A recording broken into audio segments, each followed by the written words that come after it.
প্রভা বাড়ির উঠোন ঝাড় দিচ্ছিল।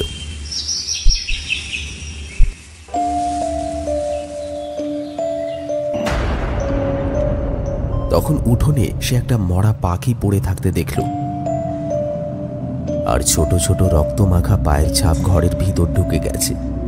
বাড়ির মধ্যে সকাল সকাল এইরকম একটা ব্যাপার ঘটতে দেখে প্রভা ভাবল হয়তো বেড়াল বা কুকুরের কাজ হবে, কোনো পাখি মুখে করে ধরে বাড়িতে নিয়ে এসেছে।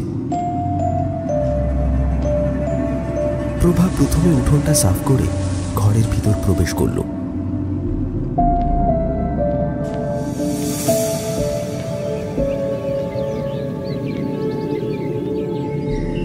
পরদিন সকালেও উঠোনে রক্ত দেখা গেল। এবার প্রভার কাছে ব্যাপারটা একটা ধাঁধা মনে হলো। রামপুর গ্রামে বাবলু নামে এক চাষি চাষবাস করে নিজের জীবন যাপন করছিল। কখনো জমিতে ফসল হতো, কখনো আবার হতো না, কখনো সে কাজ পেত, কখনো পেত না। একবার 2 দিন ধরে বাবলু চাষির কোনো খাবার জুটছিল না। শোনো, এরকম কতদিন চলবে? এখন তো শুধু আমরা 2 জন, এরপর আমাদের পরিবারও তো বড় হবে। আমাদের রুজি রোজগারের কোনো একটা ব্যবস্থা তো করতে হবে। হ্যাঁ, আমিও সেটাই ভাবছিলাম, কিন্তু বুঝতে পারছি না কি করব। চলো না আমরা একটা ব্যবসা খুলি, এতে পয়সা রোজগারের একটা রাস্তা হয়ে যাবে। কেন মজা করছো? এখানে তো খাওয়ার জন্য কিছু নেই, আর তুমি ব্যবসার কথা বলছো। ব্যবসা করার জন্য পয়সা কোথা থেকে আসবে? আমার কাছে একটা সমাধান আছে। আশেপাশের বাচ্চারা আমার কাছে কাপড়ের পুতুল বানাতে আসে। আচ্ছা, তবে আমি তোমাকে কাপড়ের পুতুল বানিয়ে দেব, আর তুমি সেটা নিয়ে গিয়ে বাজারে বিক্রি করো। হয়তো ধীরে ধীরে আমাদের ব্যবসাটা বড় হতে পারে। বাবলুর কাছে আইডিয়াটা বেশ ভালোই লাগলো। প্রভা রোজ পুতুল বানাতো, আর বাবলু সপ্তাহে একদিন নিয়ে গিয়ে সেগুলো বাজারে বিক্রি করে দিত। ধীরে ধীরে ওদের ব্যবসা বড় হতে লাগলো, সঙ্গে পুতুলের চাহিদাও। বাবলু তখন আর অন্যের জমিতে কাজ করতে যেত না। প্রভা নিজের সাথে কাজ করানোর জন্য একজন চাকরও রেখে দিয়েছিল। তারা সবাই মিলে পুতুল বানাতে লাগলো। সারা সপ্তাহ ধরে পুতুল তৈরি করে সেগুলো বাজারে বিক্রি করতে নিয়ে যাওয়া হতো। সবকিছু বেশ ভালোই চলছিল। বাবলুর সংসারে একটা ছেলে আর একটা মেয়ের জন্ম হয়েছিল। একদিন বাবলুর ছেলে বায়না করে বাবলুর সাথে মেলায় পুতুল বেচতে গেল। খুব ভালো বেচাকেনা করে বাবলু সেখান থেকে বাড়ি ফিরছিল। তখনই সে তার ছেলেকে নিয়ে একটা ছোট চায়ের দোকানের সামনে এসে দাঁড়ালো। তারপর ছেলের জন্য চা বিস্কুট কিনল।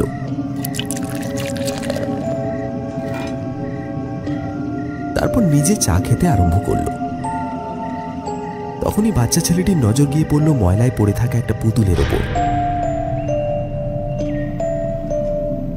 মা এত সুন্দর পুতুল বানায়, কিন্তু কি এক অজানা কারণে তার ওই পুতুলটা খুব পছন্দ হলো, যেটা শরীরে ময়লা আর বিভিন্ন জায়গায় ছেঁড়া ছিল। পুতুলটা বড় বড় চোখে বাবলুর ছেলের দিকে তাকিয়েছিল। বাচ্চা ছেলেটিও হাসি মুখে সেটি দেখছিল। এবার পুতুলটা উঠে দাঁড়ালো আর ধীরে ধীরে বাবলুর ছেলের কাছে এগিয়ে এলো। বাবলুর ছেলে এগিয়ে গিয়ে পুতুলটি হাতে তুলে নিল, তারপর নিজের কাছে রেখে দিল। এই পুতুলটা তার কাছে বেশ অবাক লাগলো, কারণ এর আগে সে এমন জ্যান্ত পুতুল দেখেনি। তখনও বাড়িতে কেউ জানতে পারেনি যে মেলার থেকে এমন একটা জিনিস ঘরে চলে এসেছে, যার একেবারেই আসা উচিত ছিল না।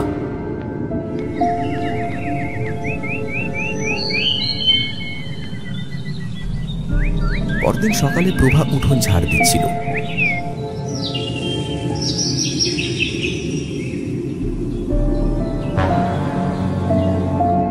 তখনই উঠোনে একটা মরা পাখি দেখতে পেল সে, আর ছোট ছোট রক্তমাখা পায়ের ছাপ ঘরের ভিতর প্রবেশ করেছে। এরকম অদ্ভুত একটা ব্যাপার দেখার পর প্রভা ভাবল এটা কোনো বেড়াল বা কুকুরের কাজ হবে, হয়তো কোনো মরা পাখি মুখে করে এখানে এনে ফেলেছে।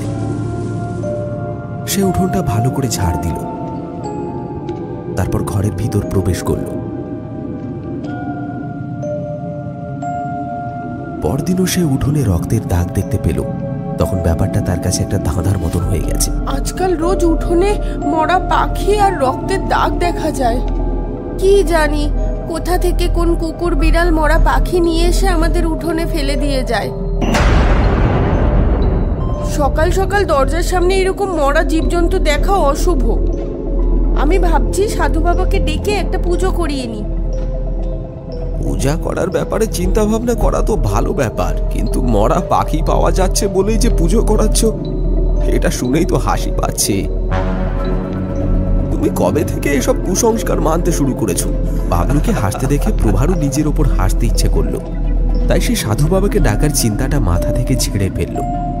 কিন্তু পরদিন সকালেই পশু রাখার ঘরের সামনে একটা মরা ছাগল দেখা গেল। ছাগলটার শরীর একেবারে কালো হয়ে গিয়েছিল, তার শরীরে যেন এক ফোঁটা রক্ত অবশিষ্ট নেই। ছাগলটার সারা শরীরে কোথাও কোনো ক্ষত চিহ্ন নেই, শুধু ঘাড়ের কাছে দুটো দাঁতের দাগ ছিল। দেখে মনে হলো কেউ যেন ঘাড়ে কামড় দিয়ে শরীরের রক্ত চুষে নিয়েছে। ছাগলটার অবস্থা দেখে বাবলুও চিন্তায় পড়ে গেল।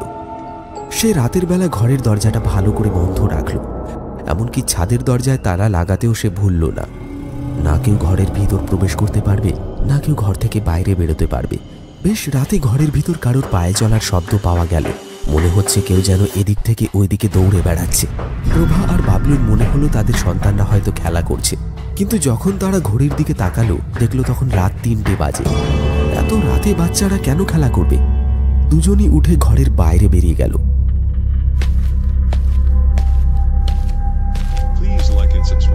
কিন্তু বাইরে কাউকে দেখা গেল না।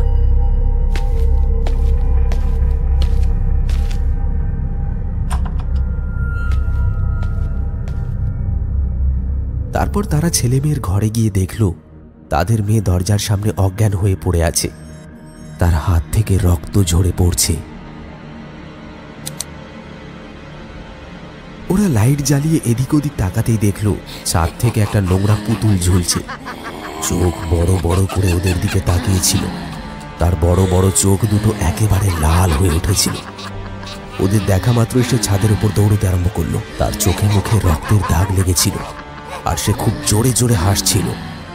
প্রভা আর বাবলু ওকে দেখে ভয় পেয়ে যায়। শোরগোলের মধ্যে ওদের ছেলের ঘুম ভেঙে যায়। তখন সে পুতুলের দিকে তাকিয়ে বলল, পুতুল রানী, ওখানে কি করছো? নিচে এসো, পড়ে যাবে। তুমি খুব দুষ্টু, সারাদিন শুধু দুষ্টুমি করতে থাকো, রাতে বেলাও ঘুমাও না। এসো, তাড়াতাড়ি এসো, আমার কাছে তাড়াতাড়ি এসে শুয়ে পড়ো। নিজের ছেলের মুখে এই ধরনের কথা শুনে তারা একে অপরের মুখ পানে চাওয়াচাওয়ি করতে লাগলো। একদিকে সেই ভয়ঙ্কর পুতুল, অন্যদিকে বাচ্চা ছেলে, আর কোলের উপর তাদের মেয়ে। ওরা কিছুতেই বুঝতে পারছিল না যে কি করবে। মেয়েকে ব্যান্ডেজ করিয়ে সকালেই তারা কালী মন্দিরে পুরোহিতের কাছে গেল। ওদের মেয়ে ওদের সঙ্গেই ছিল। সে মন্দিরে ঢুকতে চাইল না কিছুতেই। দুজনই মেয়েকে বোঝাতে লাগলো, কিন্তু সে যেন কিছুই মানতে চায় না। সে এমনভাবে রাগ দেখাতে লাগলো যেন কোনো বড় মানুষ রাগ করেছে। তার চোখ লাল হয়ে গিয়েছিল আর সে জোরে জোরে শ্বাস প্রশ্বাস নিতে লাগলো। এর আগেও বেশ কয়েকবার তারা ওকে মন্দিরে নিয়ে যাওয়ার চেষ্টা করেছিল, কিন্তু সে কখনোই মন্দিরে যেতে চাইতো না। তবে আজকের মতন রাগ এর আগে তারা কখনো দেখেনি। দুজনেই মেয়েটিকে মন্দিরের সামনে বসিয়ে কালী মায়ের মূর্তিকে প্রণাম করে সামনে প্রসাদী থালা রাখল।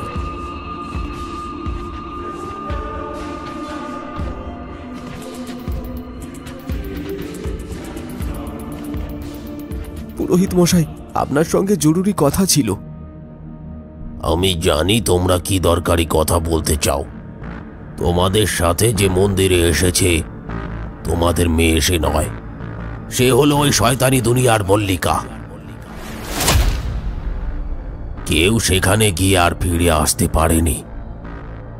তোমাদের ঘরে ওই পুতুলের প্রবেশ কোনো দুর্ভাগ্যজনক ঘটনা নয়, বরং এটা হলো ওই দুনিয়ার করা একটা বড় সড় ষড়যন্ত্র, যাতে সে তাদের মল্লিকাকে নিজেদের সঙ্গে নিয়ে যেতে পারে। অন্য দুনিয়া? ওই দুনিয়ার মল্লিকা? এসব আপনি কি বলতে চাইছেন? ও আমাদের একমাত্র মেয়ে। আমাদের ছেলে কোথা থেকে জানি না একটা ভুতুড়ে পুতুল তুলে নিয়ে এসেছে। আমরা তার থেকে বাঁচতে চাই, এর জন্যই আমরা আপনার কাছে এসেছি। বাবলু, আমি তোকে আগেও বলেছিলাম, কিন্তু তুই আমার কথা কোনোভাবেই কানে নিলি না।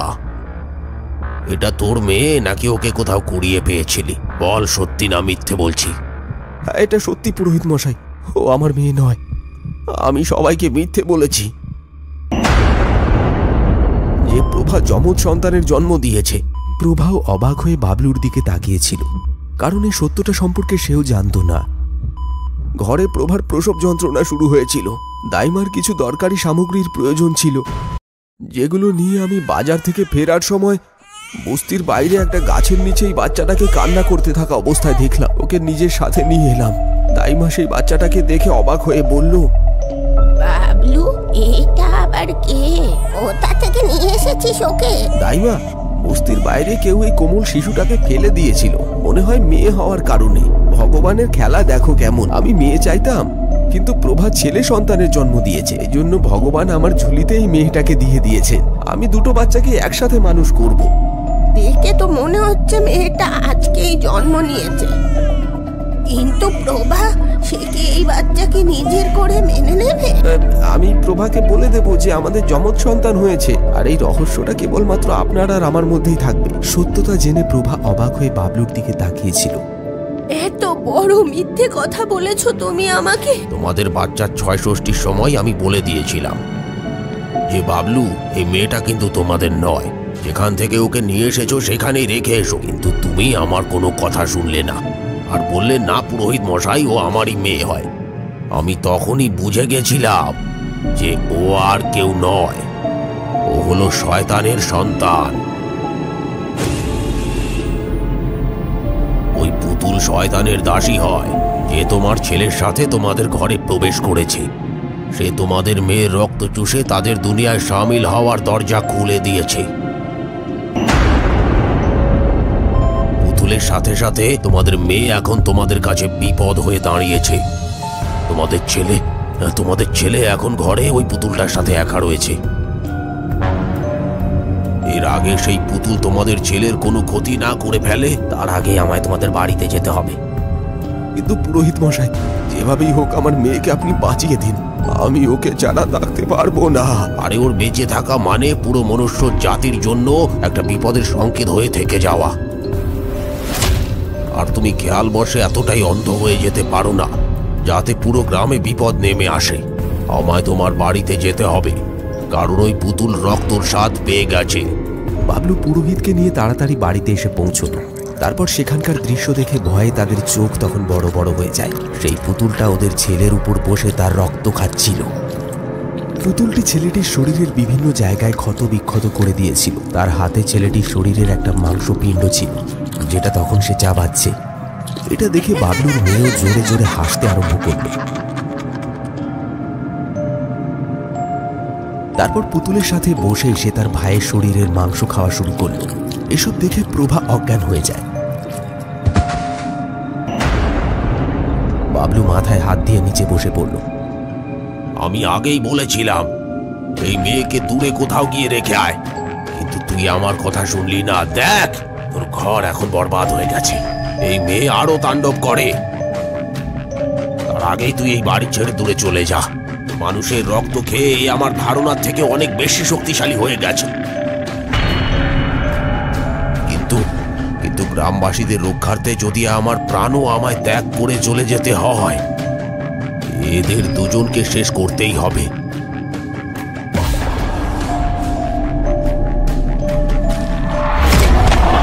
কাল অমাবস্যার রাত, এদের দুজনার শেষ রাত হবে। কিন্তু যদি আমি কোনোভাবে হেরে যাই, তাহলে ওরা দুজন আরো শক্তিশালী হয়ে যাবে। কাল পর্যন্ত যেন কেউ এই বাড়িতে প্রবেশ না করে। আমি বাড়িটা কালো কবচ দিয়ে বেঁধে দিচ্ছি, যাতে ওরা দুজন বাইরে না বেরোতে পারে। পুরোহিত মশাই বাবলুর বাড়ির দরজায় কালো কবচ দিয়ে বেঁধে দেয়। তারপর অমাবস্যার রাত হওয়া পর্যন্ত অপেক্ষা করতে থাকে। রাত হতে পুরোহিত মশাই বাবলুর সাথে তার বাড়িতে প্রবেশ করে। বাবলুর মেয়ে আর ওই পুতুল দুজনাই বন্দি অবস্থায় থাকার জন্য রাগে একেবারে ফেটে পড়েছিল। চোখের নিমেষে পুতুলটা বাবলুর উপর ঝাঁপিয়ে পড়ল।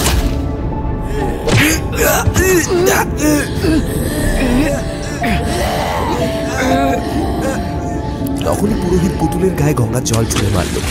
পুতুল চিৎকার করে দূরে সরে গেল। বাবলু উঠে দাঁড়িয়ে শ্বাস নেওয়ার চেষ্টা করতে লাগলো। তখনই তার মেয়ে অদ্ভুত কণ্ঠে বলে উঠল, বাবা, আমাকে এখান থেকে নিয়ে চলো। ভাইয়ের রক্ত খুব সুস্বাদু লাগলো, মায়েরটাও এতটাই সুস্বাদু হবে। আমিও রক্ত খেতে চাই।